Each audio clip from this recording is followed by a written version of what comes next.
You're worthy of it all. You're worthy of it all.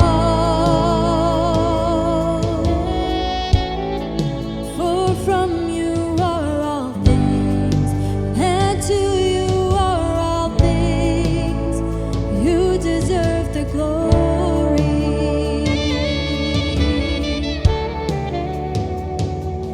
We sing, oh,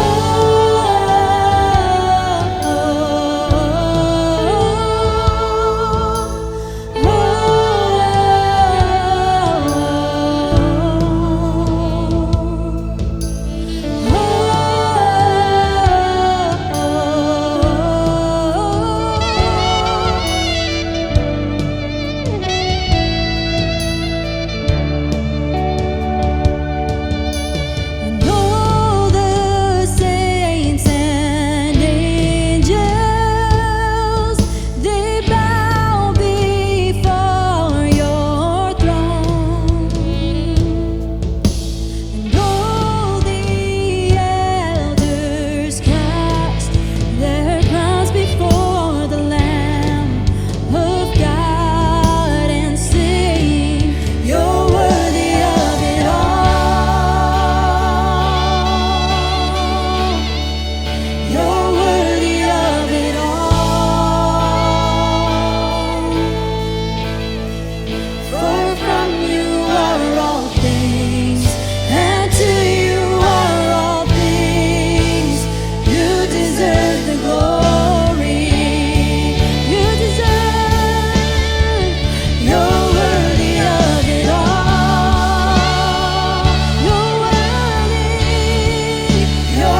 Baik Bapak Ibu, selamat hari Minggu. Selamat kita ketemu lagi dalam ibadah online dari NLCC Indonesian Ministry. Hari ini tanggal 26 Juni 2022. Bapak Ibu, hari ini kita akan melanjutkan topik atau seri khotbah di bulan Juni ini, yaitu belajar tentang integritas dari tokoh-tokoh besar dalam Alkitab. Dan hari ini kita akan belajar dari seorang tokoh dalam Perjanjian Lama, seorang tokoh yang sangat populer, yang sangat terkenal dalam Perjanjian Lama, itulah Ayub.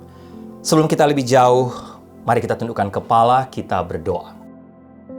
Tuhan, kami bersyukur dan terima kasih karena hari ini, pagi ini kami ada waktu untuk duduk diam lagi dalam ibadah hari ini, untuk mendengarkan suara-Mu melalui kebenaran firman-Mu. Terima kasih kami sudah diberi waktu untuk memuji dan menyembah-Mu bersama, dan saat ini kami akan mendengarkan atau belajar firman Tuhan. Diamkanlah semua suara-suara lain di sekitar kami, dan biarlah kami hanya fokus kepada suara-Mu, dan kiranya kami juga dapat mendengarkan suara melalui firman Tuhan hari ini. Hamba berdoa, firman Tuhan yang sudah menjadi berkat menguatkan hamba secara pribadi yang akan hamba share pagi ini, hari ini, juga dapat memberikan kekuatan kepada semua Bapak Ibu yang sedang mengikuti ibadah hari ini dan sedang mendengarkan kebenaran firman-Mu. Tanpa terkecuali, kami semua, baik hamba yang menyampaikan, Bapak Ibu yang mendengarkan, kami sama-sama dilawat Tuhan, kami sama-sama diberkati Tuhan, kami sama-sama mendapatkan pelajaran baru dari Tuhan. Berfirmanlah, bersabdalah Tuhan, karena kami sudah siap untuk mendengarkan suara-Mu. Dalam nama Tuhan Yesus kami berdoa. Amin. Ya, Bapak Ibu, sekali lagi, hari ini kita akan belajar dari Ayub, seorang tokoh besar, tokoh yang boleh saya katakan sangat populer, sangat terkenal dalam Perjanjian Lama, yang mungkin tidak ada di antara kita yang tidak tahu atau tidak mengenal Ayub. Ya, Bapak Ibu. Kita akan membaca beberapa bagian firman Tuhan, beberapa pasal dari kitab Ayub, tapi saya ingin membukanya atau menjadi dasar dari firman Tuhan yang ingin saya share hari ini, dari Ayub pasal 1, ayat 1 sampai 12, dan kita akan lihat beberapa ayat dari pasal 1. Bapak Ibu bisa buka Ayub pasal 1 ayat 1 sampai ayatnya yang bukan 12 tapi 22. Tapi saya tidak akan baca semua, saya akan baca beberapa ayat dari pasal ini. Lembaga Alkitab Indonesia beri judul Kesalehan Ayub Dicoba. Demikian firman Tuhan, ada seorang laki-laki di tanah Uz bernama Ayub. Orang itu saleh dan jujur, ia takut akan Allah dan menjauhi kejahatan. Ia mendapat 7 anak laki-laki dan 3 anak perempuan. Ia memiliki 7.000 ekor kambing domba, 3.000 ekor unta, 500 pasang lembu, 500 keledai betina, dan budak-budak dalam jumlah yang sangat besar, sehingga orang itu adalah yang terkaya dari semua orang di sebelah timur. Anak-anaknya yang lelaki biasa mengadakan pesta di rumah mereka masing-masing menurut giliran, dan ketiga saudara perempuan mereka diundang untuk makan dan minum bersama-sama mereka. Setiap kali apabila hari-hari pesta telah berlalu, Ayub memanggil mereka dan menguduskan mereka. Keesokan harinya pagi-pagi bangunlah Ayub, lalu mempersembahkan korban bakaran sebanyak jumlah mereka sekalian. Sebab pikirnya, mungkin anak-anakku sudah berbuat dosa dan telah mengutuki Allah di dalam hati. Demikianlah dilakukan Ayub senantiasa. Perhatikan ayat 6. Pada suatu hari datanglah anak-anak Allah menghadap Tuhan, dan di antara mereka datanglah juga iblis. Maka bertanyalah Tuhan kepada iblis, "Dari mana engkau?" Lalu jawab iblis kepada Tuhan, "Dari perjalanan mengelilingi dan menjelajah bumi." Lalu bertanyalah Tuhan kepada iblis. Perhatikan, "Apakah engkau memperhatikan hambaku Ayub? Sebab tiada seorang pun di bumi seperti dia yang demikian saleh dan jujur, yang takut akan Allah dan menjauhi kejahatan."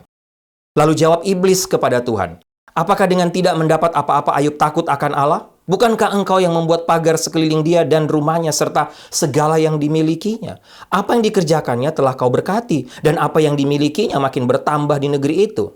Tetapi, coba ulurkanlah tanganmu dan jamalah segala yang dipunyainya. Ia pasti mengutuki engkau di hadapanmu." Maka firman Tuhan kepada iblis, "Nah, segala yang dipunyainya ada dalam kuasamu, hanya janganlah engkau mengulurkan tanganmu terhadap dirinya." Kemudian pergilah iblis dari hadapan Tuhan. Bapak Ibu lihat ayat berikut, ayatnya ke-20. Ayat 20 dan sampai 22. Maka berdirilah Ayub lalu mengoyak jubahnya dan mencukur kepalanya, kemudian sujudlah ia dan menyembah. Katanya, "Dengan telanjang aku keluar dari kandungan ibuku, dengan telanjang juga aku akan kembali ke dalamnya.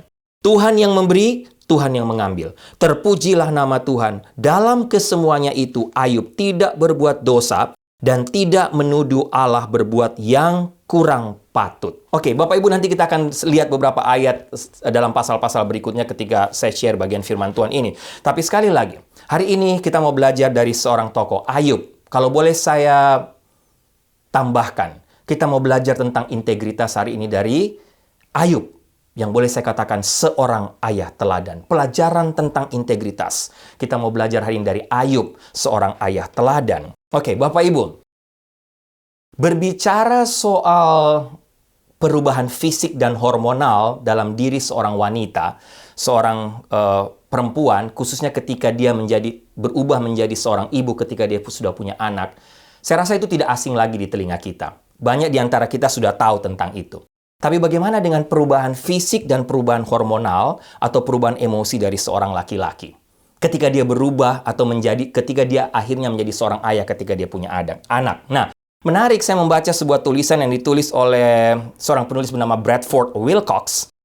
Dia katakan, sekarang ini kita atau para ahli belajar lebih banyak lagi tentang kekuatan transformatif atau kekuatan perubahan yang ditunjukkan dalam pribadi seorang laki-laki.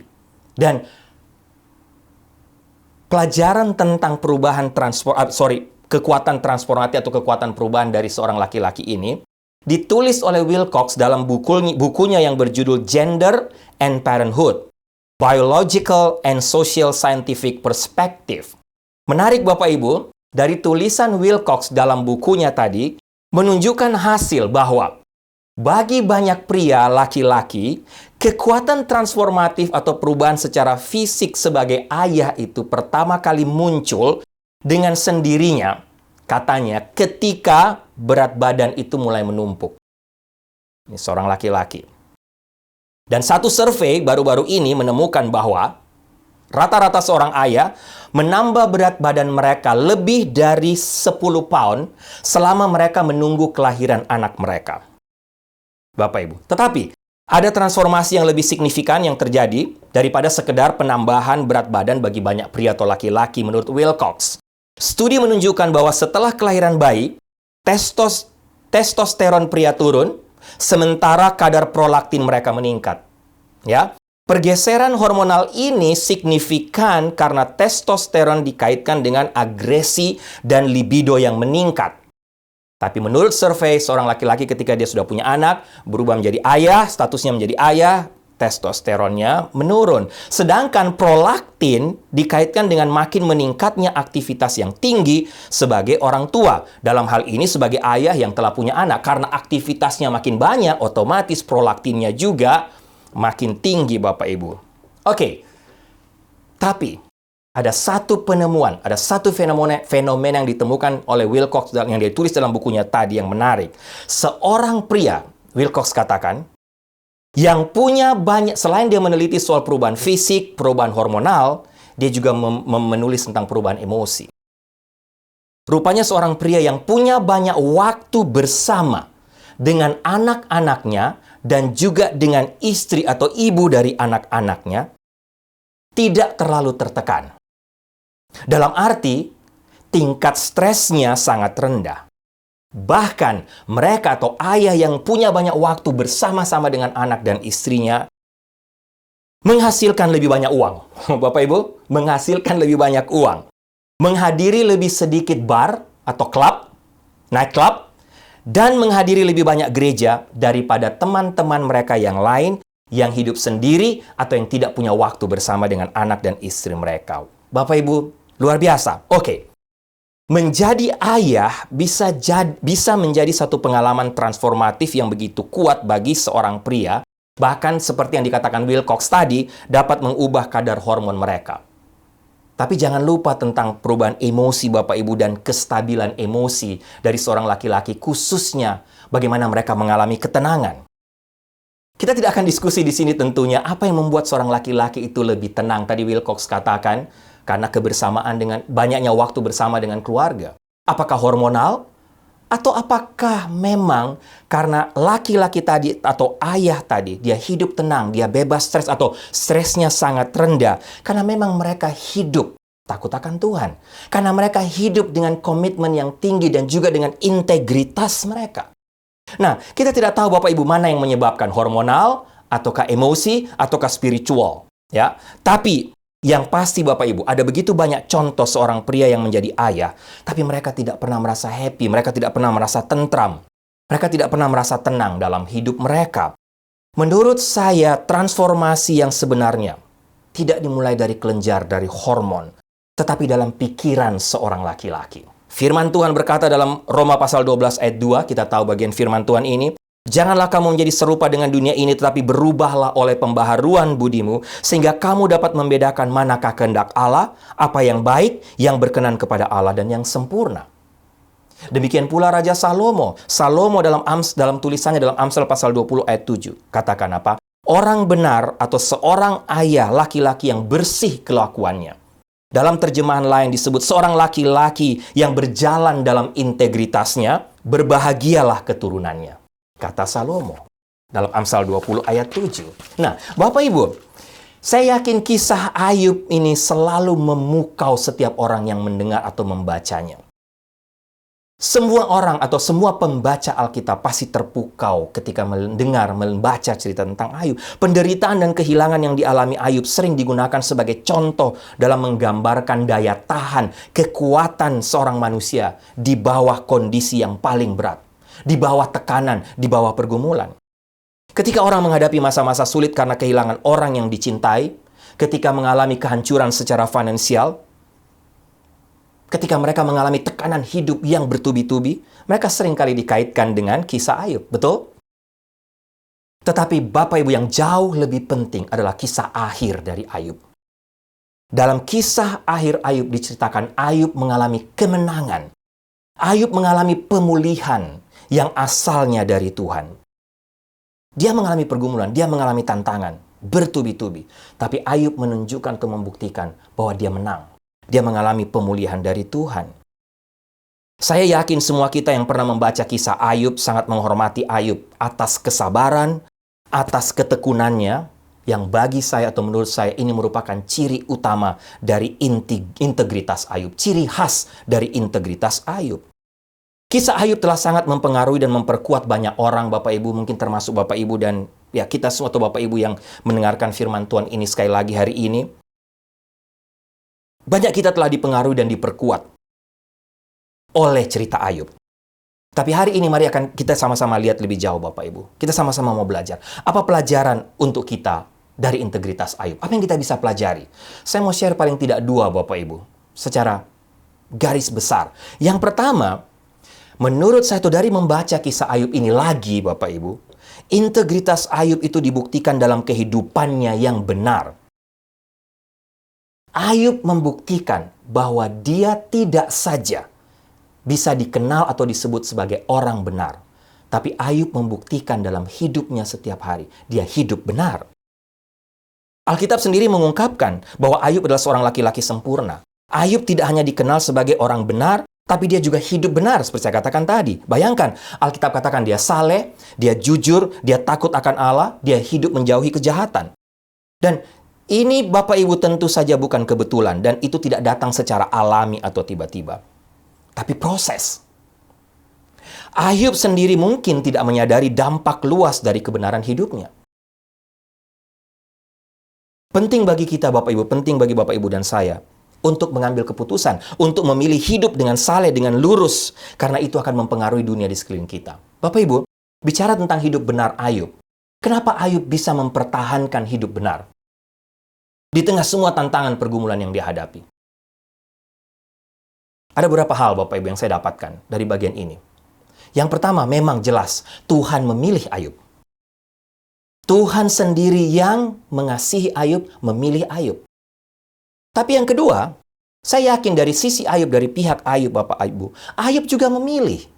Menghormati, menghargai pilihan Tuhan dalam hidupnya, sehingga Ayub memilih untuk memiliki hubungan dengan Tuhan. Dia memilih untuk mencintai Tuhan di atas segalanya. Dia memilih untuk tetap punya komitmen yang tinggi untuk hidup beriman kepada Tuhan sampai akhir hidupnya. Apapun yang terjadi dalam hidupnya. Saya yakin tidak ada yang pernah memaksa Ayub untuk hidup benar. untuk hidup saleh, untuk melayani Tuhan. Memang Ayub sendiri yang melakukannya. Dia memilih, dia memutuskan untuk hidup benar, Bapak Ibu. Dan ini poin penting, Bapak Ibu. Tuhan memilih Ayub, tapi Ayub juga memilih. Ayub juga memutuskan untuk punya relasi dengan Tuhan, mencintai Tuhan di atas semuanya. Jangan lupa kebenaran ini. Tuhan tahu siapa yang mencintai dia dan siapa yang tidak. Nah, Ayub ternyata kedapatan Tuhan lihat bahwa Ayub adalah orang yang mencintai Tuhan di atas semuanya. Faktanya apa, Bapak Ibu? Pilihan dan gaya hidup Ayub yang baik itu terlihat paling menonjol dari umat manusia lainnya. Atau dengan kata lain, Tuhan melihat bahwa Ayub jelas-jelas memang berbeda dari orang-orang di sekitarnya, orang-orang lain yang hidup pada waktu itu. Dan inilah yang membuat perhatian khusus dari Tuhan terhadap Ayub. Sehingga kalau Bapak Ibu baca ayat-ayat tadi, Bapak Ibu bisa lihat ada percakapan Tuhan dengan setan, dengan iblis. Nah, jangan lupa, bicara soal setan iblis, jangan lupa Bapak Ibu, Tuhan kita selalu menguji kita untuk mengeluarkan yang terbaik. Sedangkan setan menggoda kita untuk mengeluarkan yang terburuk. Nah, dalam hal ini, Tuhan sangat senang dengan Ayub sehingga dia menunjukkannya kepada setan. Pasal 1 ayat 8 tadi yang kita baca. Apakah engkau telah memperhatikan hambaku Ayub? Kata Tuhan. Sebab tiada seorang pun di bumi seperti dia, yang demikian saleh dan jujur, yang takut akan Allah dan menjauhi kejahatan. Nah, Bapak Ibu, kalau terlihat di sini terlihat tanggapan setan adalah seolah-olah dengan sinis menuduh Tuhan. Oh ya, dia hidup saleh, dia hidup benar karena engkau melindungi dan mendukung dia. Engkau menjaga dia. Engkau memagari hidupnya. Kira-kira seperti itu. Setan menyatakan bahwa kebenaran atau hidup benarnya Ayub bersyarat. Menunjukkan bahwa Ayub melayani Tuhan hanya karena dia dimanja oleh Tuhan dengan kekayaan dan kesehatan yang baik. Coba kalau itu semua diambil. Tapi Bapak Ibu, Tuhan memiliki keyakinan yang begitu besar pada Ayub sebagai orang yang berintegritas sehingga Tuhan berani, atau dengan kata lain, Tuhan sendiri mengizinkan setan untuk menguji Ayub. Dan setan segera melakukan, ketika mendapatkan izin dari Tuhan, Bapak Ibu, diceritakan setan segera menghancurkan, mengambil semua kekayaan besar Ayub, membuat dia jatuh miskin. Dan dia bertindak lagi lebih jauh, dia membunuh anak-anak Ayub. Bapak Ibu, Ayub yang malang tidak tahu bahwa Tuhan sebenarnya pada waktu itu sedang memamerkan dia untuk diamati, untuk dilihat oleh semua orang, untuk menjadi pelajaran penting bagi semua orang. Ayub sama sekali tidak tahu apa-apa tentang kontes di mana Tuhan telah memasukkan Ayub ke dalamnya. Tapi satu hal, Tuhan mengetahui hati Ayub, dan saya yakin Tuhan percaya bahwa Ayub akan bertahan karena kekuatan dan keyakinannya, karena integritasnya. Lanjut Bapak Ibu lihat. Terlepas dari tanggapan Ayub yang sangat baik terhadap kerugiannya secara materi, Bapak Ibu. Dan juga ketika anak-anaknya diambil, ketika Ayub kehilangan anak-anaknya, setan mendesak Tuhan sekali lagi untuk menguji Ayub lebih jauh, lebih dalam. Setan ingin mengambil kesehatannya dan menghancurkan tubuh Ayub. Setan sebenarnya ingin membunuh Ayub. Dia benar-benar ingin membunuhnya, tapi Tuhan tidak mengizinkan kejahatan seperti itu. Tuhan tidak mengizinkan setan untuk sampai mengambil nyawa Ayub. Tuhan membiarkan setan mengambil kesehatan Ayub untuk melihat apakah dia masih akan mempertahankan integritasnya. Kemudian setan menimpa Ayub dengan bisul dari atas kepala sampai telapak kakinya. Satu-satunya kelegaan yang dapat ditemukan Ayub untuk penderitaannya secara fisik setelah setan memberikan dia sakit dengan bisul borok yang sangat busuk dari kepala sampai ke kaki adalah Ayub hanya bisa duduk di tumpukan abu sambil menggaruk-garuk lukanya dengan pecahan tembikar, Bapak Ibu. Dan apa yang terjadi selanjutnya, Bapak Ibu? Lebih fatal lagi adalah orang terdekat Ayub, itulah istrinya. Istri Ayub kehilangan imannya ketika melihat suaminya sendiri hidup dalam penderitaan seperti itu. Ketika semua kekayaan mereka diambil, anak-anak mereka diambil, dan terakhir kesehatan Ayub pun diambil. Ayub jatuh sakit. Lihat apa yang dikatakan istri Ayub kepada Ayub dalam pasal Ayub pasal 2 ayat 9 sampai 10. Masih bertekunkah engkau dalam kesalehanmu? Dalam terjemahan lain ditulis, apakah engkau masih mempertahankan integritasmu? Kutukilah Allahmu dan matilah. kata istri Ayub. Tapi perhatikan apa yang Ayub katakan kepada istrinya. Engkau berbicara seperti perempuan gila. Akankah kita menerima yang baik dari Allah tapi tidak mau menerima yang buruk? Dalam kesemuanya itu Alkitab catat Ayub tidak berbuat dosa dengan bibirnya. Bapak Ibu, Alkitab mengatakan bahwa Ayub adalah orang yang terkaya dari semua orang di sebelah timur. Dia memiliki reputasi yang sangat baik di antara orang-orang yang mengenalnya dan dia juga rupanya punya banyak sahabat. Sehingga diceritakan dalam pasal 2, Bapak Ibu, bahwa teman-teman atau orang-orang terdekat Ayub juga datang untuk menghibur dia. Bapak Ibu, mereka pun kaget. Mereka pun syok melihat Ayub. Bapak Ibu. Tapi sekali lagi, firman Tuhan atau Alkitab mencatat bahwa Ayub rupanya tidak peduli tentang reputasi hidupnya. Apa pandangan orang terhadap dirinya. Sekali lagi, Ayub memiliki banyak teman, banyak sahabat. Teman-temannya, sahabatnya juga diceritakan datang melihat dia. Dan mereka syok, mereka kaget.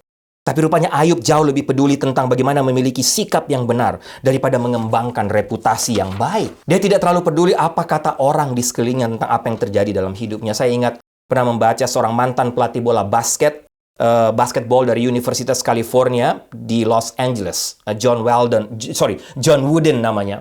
John Wooden mengungkapkan pentingnya sikap ini. Wooden katakan apa? Saya lebih peduli kepada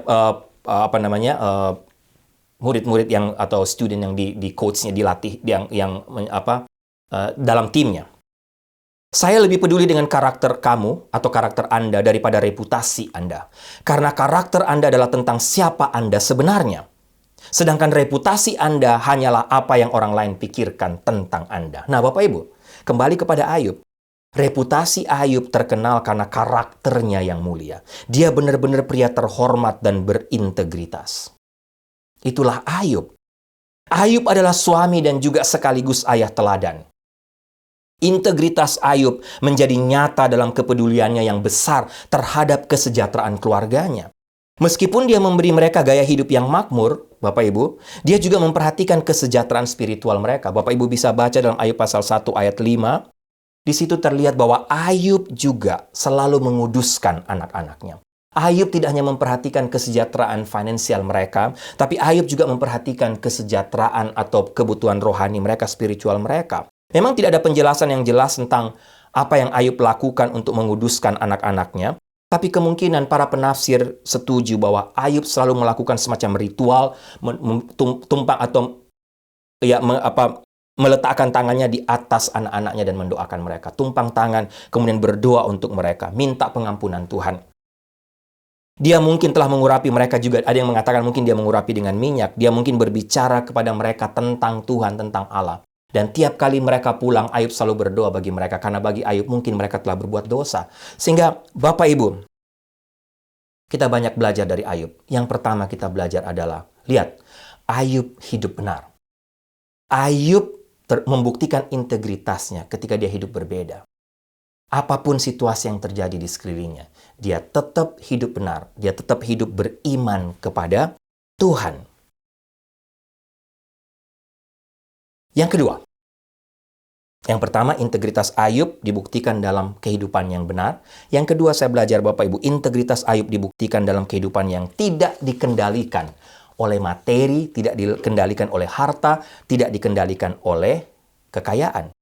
Pasal 1 ayat 21-22 yang saya baca tadi. Kata Ayub, dengan telanjang aku keluar dari kandungan ibuku, dan dengan telanjang pula aku akan kembali ke sana. Tuhan yang memberi dan Tuhan yang mengambil, terpujilah nama Tuhan. Dalam semua ini, Ayub tidak berbuat dosa, dan tidak menuduh Allah berbuat yang kurang patut. Meskipun kehilangan semua kekayaannya, Bapak Ibu lihat, Ayub tidak pernah menjadi pahit atau dengki.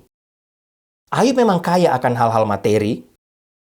Ingat tadi, Ayub menjadi orang terkaya di daerah timur pada waktu itu. Tapi rupanya Alkitab catat, Ayub lebih menghargai hal-hal rohani. Ayub memiliki prioritas yang benar dalam hidupnya.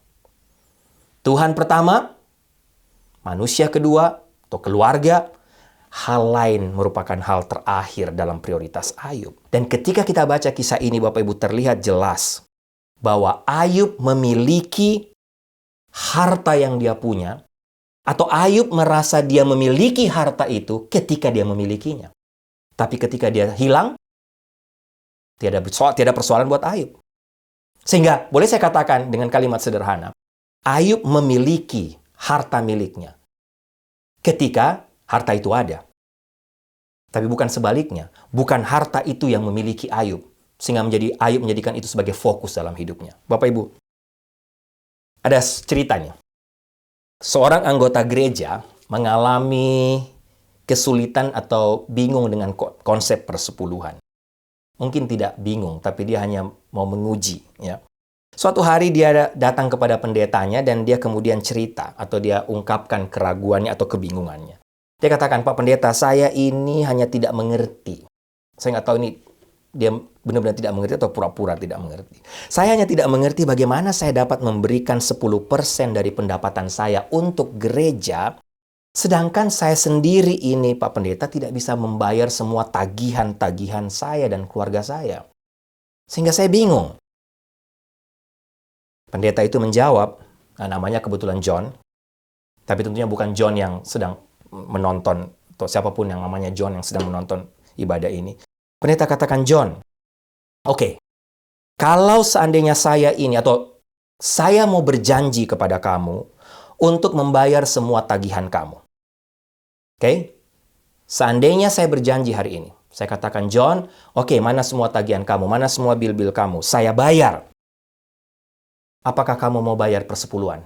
Atau apakah kamu paling tidak mau mencoba untuk memberi persepuluhan hanya untuk 1 bulan saja, dan kita sama-sama lihat hasilnya.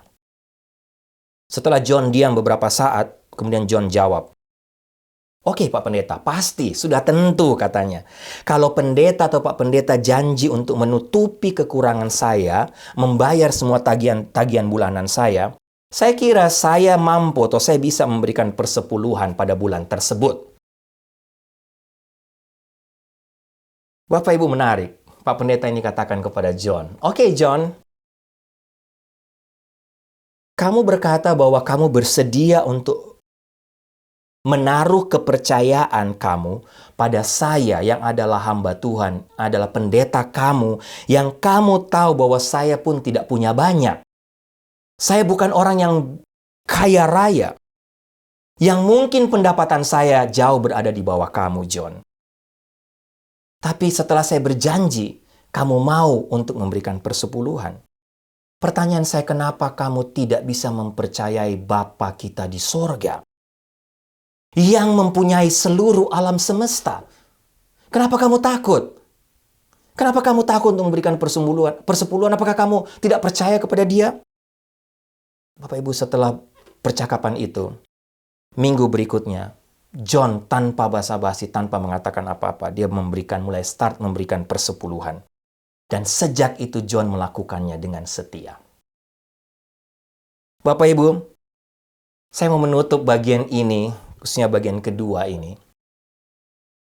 dengan sedikit share kepada Bapak Ibu, apa kira-kira bukti bahwa hidup Ayub tidak dikendalikan oleh kekayaan? Ada beberapa hal yang saya lihat. Yang pertama, Bapak Ibu baca kisahnya, Ayub tidak putus asa. Iman Ayub jauh lebih besar dari keputusasaannya. Khususnya ketika kekayaannya diambil, semua anaknya meninggal. Bahkan dia pun terkena borok yang busuk dari kepala sampai kaki. Bahkan ketika orang terdekatnya, istrinya pun menyuruh dia untuk meninggalkan Tuhan. Tapi Ayub tidak putus asa, Bapak Ibu. Semua situasi itu, orang-orang meninggalkan dia tidak menggoncangkan iman Ayub. Demikian pula ketika teman-temannya atau sahabat-sahabatnya yang tadi saya ceritakan datang untuk melihat Ayub. Mereka memberikan nasihat kepada Ayub. Tapi mereka pun seolah-olah menganggap bahwa, kesalahan kamu, apa yang terjadi dalam hidup kamu karena kamu berdosa di hadapan Tuhan. Mungkin saat itu Ayub shock karena dia tidak mendapatkan support dari teman-temannya. Teman-temannya justru menjatuhkan dia. Tapi sekali lagi itu tidak membuat Ayub putus asa. Ayub tetap maju. Yang kedua, Bapak Ibu, Ayub tetap menyembah Tuhan. Integritas Ayub paling jelas terlihat dalam poin ini. Dalam keinginannya yang terus-menerus untuk menyembah Tuhan, terlepas dari semua keadaan di sekelilingnya. Dia terus percaya kepada Tuhan terlepas dari semua yang terjadi. Beberapa orang mungkin putus hubungan dengan Tuhan saat pertama kali menghadapi kemalangan hidup, ketika kemalangan menimpa hidup mereka. Tapi tidak dengan Ayub. Ayub tidak meninggalkan Tuhan, tapi Ayub tetap menyembah Tuhan. Di tengah saat-saat terbaik, di saat-saat terburuk dalam hidupnya, dia tetap menyembah Tuhan. Bapak Ibu bisa melihat dalam Ayub pasal 23 ayat 10 sampai 12. Sehingga sekali lagi Bapak Ibu, dari Ayub kita belajar terlalu banyak tentang sebuah integritas. Terlepas dari penampilannya, Ayub tidak bersalah atas hal-hal yang dituduhkan oleh teman-teman kepadanya. Ayub adalah Ayub. Dia adalah seperti apa dia sebenarnya. Dia seorang pria dan juga ayah yang baik, Bapak Ibu. Dia tetap benar bahkan ketika dia tergoda untuk menjadi sebaliknya. Ayub bisa saja menyerah pada godaan untuk mengasihani diri sendiri, tapi tidak. Dia mencoba memeriksa hidupnya untuk melihat apakah ada hal-hal yang menyebabkan kejatuhannya. Dia tidak putus asa, dia tetap menyembah Tuhan. Yang berikut, Ayub sama sekali, Bapak Ibu baca semua kisah Ayub. Ayub sama sekali tidak menyalahkan Tuhan. Ayub bisa saja menjadi pahit hati, kesal dan menyalahkan Tuhan karena memperlakukannya dengan tidak baik. Tapi sebaliknya dia menyembah Tuhan. Ketika orang lain berusaha menjelaskan malapetaka sebagai akibat dari dosanya, Ayub membela diri. Dia dengan tegas menyatakan bahwa apa yang dia hadapi waktu itu merupakan hukuman atas kesalahan yang ia lakukan. Tapi dia juga menolak untuk menyalahkan Tuhan atas kerugiannya. Bapak Ibu,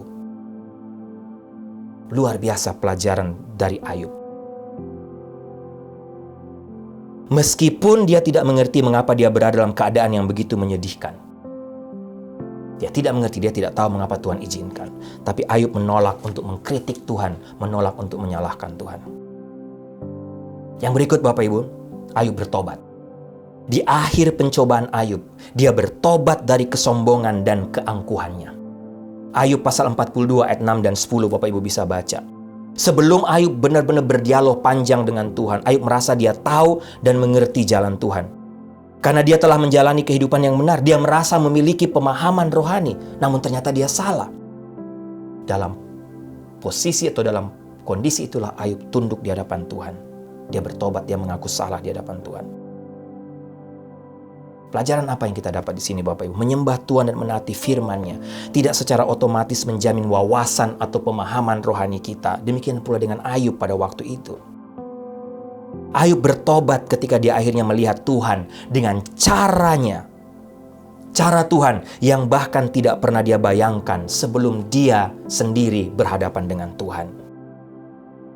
Dan di sini pun kita harus belajar dari pelajaran atau dari hidup Ayub. Kita seharusnya tidak pernah menganggap diri kita ini memiliki lebih banyak pengetahuan atau pemahaman tentang Tuhan dan jalan-jalannya daripada orang lain. Jangan sombong. Merasa kita lebih hebat dari orang lain. Kita harus tetap rendah hati dan mengakui bahwa kita bukan apa-apa dan Tuhan memenuhi semua ciptaan dengan kemuliaannya. Dan yang terakhir Bapak Ibu, Ayub mendapatkan reward. Ayub mendapatkan hadiah dari Tuhan karena integritasnya. Ayub adalah contoh orang yang berintegritas yang melayani Tuhan karena pilihannya, karena dia mau dan bukan karena terpaksa. Kisah Ayub merupakan, boleh saya katakan, satu drama kehidupan dengan kisah akhir yang paling bahagia yang bisa kita lihat. Dari tumpukan abu penyakit dan keputusan Ayub, Ayub bangkit untuk menyelesaikan sebuah pemulihan. Ayub teguh dalam kepercayaan dirinya meskipun kondisi mengerikan menimpa hidupnya. Selain itu, dia tidak pernah kehilangan kepercayaan kepada Tuhan. Di akhir hidupnya, ia menjadi orang yang lebih baik karena ujian yang dia alami. Bapak Ibu, perhatikan, lihat apa yang Ayub dapatkan. Ketika dia bertobat, dalam kasus ini Ayub diberi 2 kali lipat dari apa yang dia miliki sebelumnya. Dan umur panjang 140 tahun untuk dinikmati oleh Ayub. Ayub diberkati Tuhan Bapak Ibu sekali lagi. Dan ini menghilangkan anggapan bahwa menjadi kaya itu salah Bapak Ibu. Ada kemungkinan bahwa kekayaan dapat terakumulasi, boleh dikatakan, sebagai hasil dari berkat dan persetujuan Tuhan. Tapi ingat, kekayaan itu sendiri bukanlah simbol dari persetujuan dan berkat Tuhan atau ketidaksetujuan Tuhan juga. Kejahatan dalam uang bukanlah ketika kita memilikinya, tapi ketika kita mencintainya lebih dari Tuhan yang memberkati kita dan memungkinkan kita untuk merasa itu milik kita. Tapi sekali lagi kita belajar dari Ayub, tidak. Ayub tidak diatur oleh kekayaan. Hidupnya tidak dikontrol oleh kekayaan. Tapi lihat apa yang Ayub dapat ketika dia menempatkan Tuhan di atas semuanya. Tuhan mengembalikan berkat itu kembali, Bapak Ibu. Penulis kitab Ibrani mengingatkan kita semua untuk berlomba dengan ketekunan dan pantang menyerah. Ibrani pasal 12 ayat 1. Kita belajar dari Ayub hari ini. Integritas Ayub dibuktikan ketika dia menunjukkan hidupnya benar. Dan yang kedua, dia menunjukkan bahwa integritas Ayub ditunjukkan ketika dia membuktikan diri bahwa dia tidak dikendalikan oleh kekayaan. Dan dia terus berjuang untuk sampai kepada garis akhir. Bagaimana dengan Bapak Ibu? Bagaimana dengan kita semua? Apa tantangan yang sedang Bapak Ibu hadapi sekarang? Sama-sama kita belajar dari Ayub. Mari kita tundukkan kepala, kita berdoa. Tuhan, kami bersyukur, berterima kasih untuk kebenaran firman-Mu lagi hari ini. Belajar dari Ayub, seorang ayah teladan. Hamba terbatas untuk menguraikan, menggali lebih jauh kebenaran firman Tuhan ini. Tapi apa yang sudah menguatkan menjadi berkat buat hamba yang hamba sudah share. Kiranya sekali lagi memberikan kekuatan kepada semua Bapak Ibu. Dengan tiap-tiap pergumulan, seberat apapun pergumulan yang sedang mereka hadapi. Hari ini hamba tidak tahu apa pergumulan mereka, tapi hamba percaya Engkau tahu, Tuhan. Dan kiranya firman Tuhan hari ini, kisah Ayub, memberikan kekuatan lagi kepada semua kami, semua Bapak Ibu. Terima kasih untuk firman-Mu. Dalam nama Tuhan Yesus kami berdoa. Amin.